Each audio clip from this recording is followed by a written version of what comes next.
Hello, everyone, and welcome to His Word as a Lamp. We'll resume reading Rolf and the Vikings bow in chapter 22. Now Kirtan returns.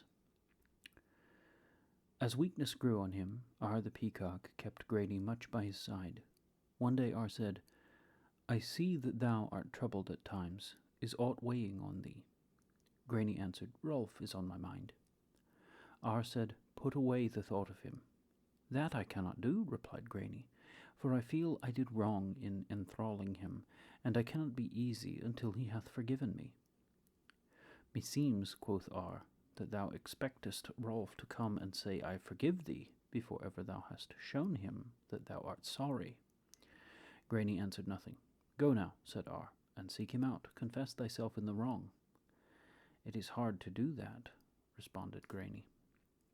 "Thou art well named, Grani the Proud," said Ar, but then he added, "Never have I blamed thee till now, but thou shouldst have done this thing at the very first, and the longer this estrangement lasts, the harder it will be to forget." Grani made no answer, but communed for a while with himself, though it was hard to his pride. At last he decided to humble himself before Rolf. He went to the dwelling of Rolf and Frodi. They were on the headland watching the fishing fleet, and thither Grani followed. He sat down at the edge of the cliff beside those two, and had speech with Frodi, but between him and Rolf passed at the first only the good day. Frodi asked, "War with the Scots is expected in the spring?" "Aye," answered Grani. "I would I were in Iceland," Frodi said. "O ye Icelanders," cried Grani, "why is it ye always burn to return, whether ye love your foggy isle and plain men more, or our realm less?" "In your realm," answered Frodi, "there are three pests which no Icelander can bear. The first is your bearsarks, which in Iceland are held in restraint, but here they go at large. The second is your Vikings, which dare not come to us, but here they harry the coasts. And the third is the habit of burning a man in his house, which by us has been done some few times in great matters, yet is always punished. And here it is done in any little quarrel, and little shame is felt for it. And if I leave this land without being burned, then I am lucky." Grani laughed, and then Rolf spoke. Quoth he, "And as for our land of simple men against thy realm of kings and earls, all I know is that with us there is law to restrain all men. But if thy earls fall out, then the Orkneys are rent with war, and at all times your lives lie in the power of the Scots, who any summer day may come and sweep the land. Nay, the winter is open. Why may they not fall upon us now?" "It is possible," said Frodi, but Grani had nothing to reply. "And consider this," Rolf said, "thou art Grani, fosterling of Ar the Thane. Thou hast honour, and a part of all spoils are thine, but Ar is coming to his end, and some day another Thane will rule here. When thy honours fall away, and thou must take thy place like other men, how then wilt thou think of the doings of kings and earls?" "I fear no misfortune," answered Grani. "Then," quoth Rolf, "thou art fitted to be an Icelander. And now I will say what I have many times thought, that thy speech is more of Iceland than of this place. Whence did Ar take thee?" Grani grew red, but answered, "Thou hidest thy parentage." "True," replied Rolf. "Now I crave thy pardon for questioning thee." That was the end of that talk, for Rolf drew within himself, and Grani felt shame that he could not ask pardon so easily as the Icelander. And the more he looked on Rolf's countenance, the more it seemed that they should be friends. He ceased speaking, and sat with his back half turned, trying to say the words, but for a long time they would not come. At length he said, "Rolf?" "Aye," Rolf answered.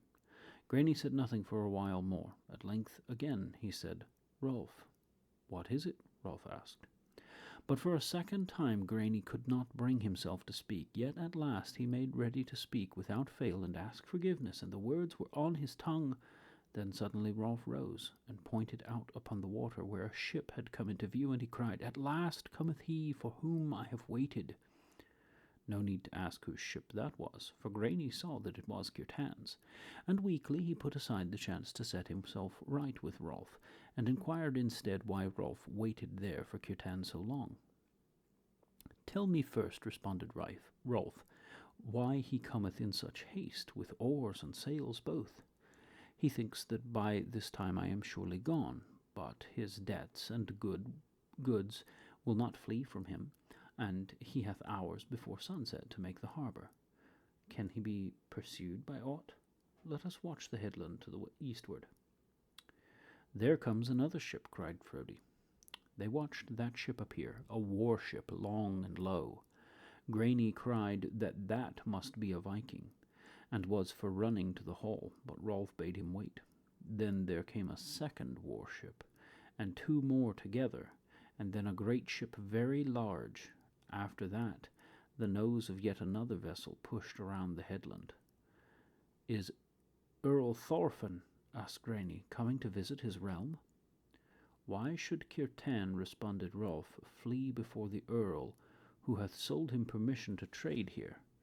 That is the fleet of the Scots." "More of them are in sight," said Frodi. So they stayed only long enough to see that the fisher fleet, leaving nets and lines, was hurrying to the shore. Those three left the headland and ran to Hawksness. There they told the tidings and gathered men, arming all those who came to the hall. The women were sent into the church with the children, but the men went down to the beach. There the fishermen first made a landing and hurried for their arms, but when all were gathered together, they were very few against what must be the might of the Scots. Then the ship of Kirtan neared the shore. Frodi said to Rolf, "Before the Scots come, there will be time to claim thy due of him." "Not in the face of this danger," answered Rolf. Kirtan ran his ship upon the beach, and his men leaped out and pushed her higher up the shingle. Kirtan ran to Ar and begged protection. "Fight thou with us," quoth Ar. "We shall be but 60 against 600. Kirtan turned pale and bit his fingers. Frodi said, "He is as big a coward as I." Granny laughed. Now when the Scots neared the shore, the people gave way from the beach and drew a little up the hillside, and the nearer the Scots came, the more the Orkneymen withdrew.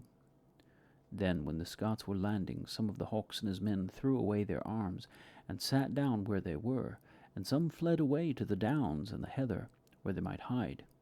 But Ar said he would not flee, and went back again to fight. Those who went with him were only Graney and Sweyn, and Rolf and Frodi followed behind. "This is no Icelander's quarrel," said Ar. "We go to die, but the Scots will give you peace." "Nevertheless, we will look on a while," answered Rolf. Then Ar took his stand on that knoll whence Rolf had slain the bearsark. He had his church and his hall at his back, and thinking to die as became a man, he seemed to gain his strength again, and shot arrows in marvellous wise. 20 he sent among the Scots as they landed, and hurt a man with each. Then he took his spear, and waited for the Scots to come nearer. "Now," said Frodi to Rolf, "shall we stay or go?" "If we stay," answered Rolf, "we never see Iceland again.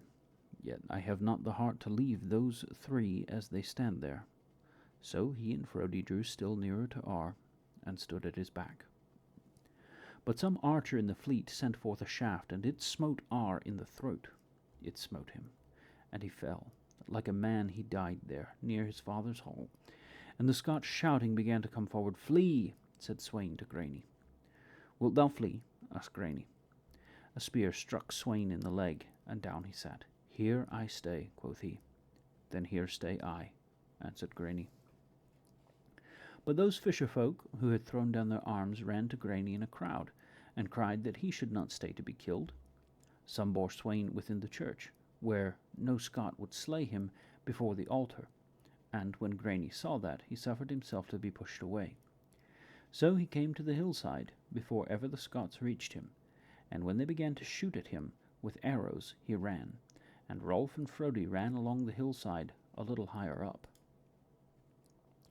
Now the Scots sent swift archers in chase. Granny was armed and had heavy weapons. Frodi was slow, and Rolf would not leave him, so the archers began to come up on them, and it looked bad for them. Granny knew the country. He sought the best ways, calling to Rolf that they should meet at the Vale of the Hermit. Then he threw off his mail and ran freely, and shook off his pursuers in a little wood. But in that same wood Rolf took the wrong course, for, thinking he knew the way to the vale, he led Frodi where should be a glen with a growth of trees. Nothing was there of the kind, but a bare hillside rose, where was no cover, and the Scots began to shout as they saw them close in front. Now Granny knew the way better. When he reached the copse, he stood and looked where Rolf and Frodi ran on the hillside above him. Then he heard a panting, and looked down. There was Kirtan hiding in the fern. "Look up now," said Granny, "and see who runneth there above us." When Kirtan saw Rolf, first he stared, and then he looked sideways at Granny. "They can never escape," said he. "I will call them hither," replied Granny. "That will bring us in danger," Kirtan cried. But Granny leaped upon a boulder and prepared to shout. Then as he stood there, Kirtan snatched up a billet of wood and smote him from the side. Foul was that assault. The stroke fell on the shoulder, but Granny twisted his arm and cast the billet aside. He smote in return, and Kirtan fell. So Granny shouted aloud to Rolf, who stood on the hillside with Frodi and studied his road. So many copses did Rolf see that he knew not where to go, for most were but small clumps, where was no safety, and only one led to the hidden winding watercourse and the secluded dell. But when he heard Granny and saw him, he turned thither, although he must go back a little way. He and Frodi ran hastily, rushing down the hillside with much speed, and they saw they could avoid all but one of the Scots. That man had run wide of their track, flanking them lest they should double back. Now he ran in on them and prepared to strike with his sword. On that slope was no good footing, but the Scot braced himself where the Icelanders must pass, and they could hardly both escape him without a wound. But when Rolf rushed down on him with sword raised, and those two looked into each other's eyes, then the Scot did not strike, but stood like stone. Neither did Rolf smite, but Frodi struck hard with the butt of his bill. They left that Scot lying in a heap and sped downward into the hollow. There they found Granny with Kirtan, and Granny had bound the shipmaster's hands behind his back. Hastily they went into the copse, driving Kirtan before them. They found the crooked watercourse and followed it among the stones. It was dry, and they wet not their feet. So, in a while, they came to a little dell nestled among the hills. The place was called the Vale of the Hermit, but no one lived there. Only in one place had been a farm. The hall had been burned, but a storehouse still stood stout against the weather. Thither they went and rested, knowing that no Scot could find them in that place. Granny loosed Kirtan and bade him gather wood. "And if thou seekest to flee, thou wilt carry an arrow in the ribs. Make a fire, for I see beef is in the storehouse drying, and the green hide hangs against the wall. We will sup." So Kirtan gathered wood and made a fire. "One thing I fail to understand," said Frodi to Rolf, "why neither thou nor that Scot smote at the other, and it was left to me to knock him down." "That was strange to me also," said Granny. Rolf said, "I knew that man, and he was Malcolm, my father's thrall. For very astonishment we could not strike." "Then I gave him a headache," quoth Frodi, "to make him remember his manner of gaining his freedom."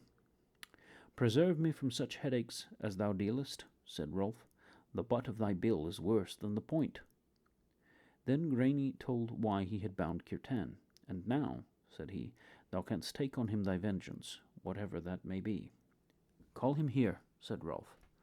So Kirtan was called thither, and crouched thereby. It was plain that he expected to be killed. "In what has he offended thee?" asked Granny. "Now," answered Rolf, "that which I say in his hearing will be to him the worst part of his punishment. He is my uncle, and through him my father came to his death." But when they looked to see him weep, or hear him blame himself, Kirtan rose and thanked them that his life was spared. In loathing they bade him go into the storehouse and lie. Then they laid themselves down inside the door and slept. For the sake of air, they left the door wide. In the morning they found that Kirtan was gone, and while they were asking where he might be, they heard his voice at a little distance, saying that there those three lay in that storehouse, and the Scots should slay them. Then was heard the rush of feet,